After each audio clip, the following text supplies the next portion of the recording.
Mapagpalang araw po. Tatay Domingo at sponsor ni Dara galing USA nagkausap na. Ang tanong ng karamihan, pumayag kaya si tatay sa gustong mangyari ng sponsor ni Dara. At dahil umuwi itong sponsor ni Dara galing USA ay may mahalaga itong sasabihin sa kanila. Kung ano ang naging desisyon ni Tatay Domingo, tara at alamin. Yan po ang video na pag-uusapan natin ngayon mga ka-viewers, at bago po tayo magsimula sa video na ito ay gusto ko lamang i-shoutout ang ating mga minamahal na mga viewers at supporters, at muli ay welcome back po sa akin YouTube channel. At kung bago ka pa lamang sa aking channel, baka pwede paki-subscribe.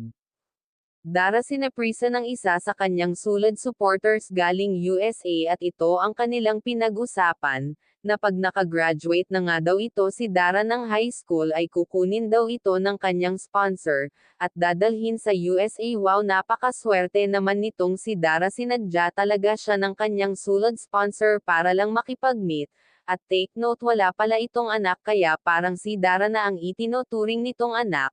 Ang tanong, papayag kaya si Tatay Domingo dito?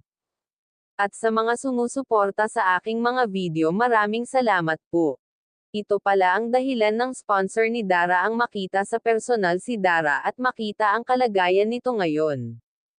At gusto nito makausap ang tatay ni Dara dahil hanggang ngayon kahit natapos na ang kanyang bahay ay patuloy pa rin sa pagtulong nito at pagbibigay sa kanyang mga anak.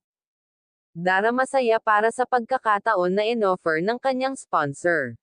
At ito ang inaasahan niya para sa pag-aral niya, kaya si Dara ay masaya ngayon sa mga nangyayari, at dahil marami ang nagmamahal kay Dara kaya marami ang mga tumutulong sa kanilang magkapatid ngayon ay marami ang biyaya na dumarating sa kanya.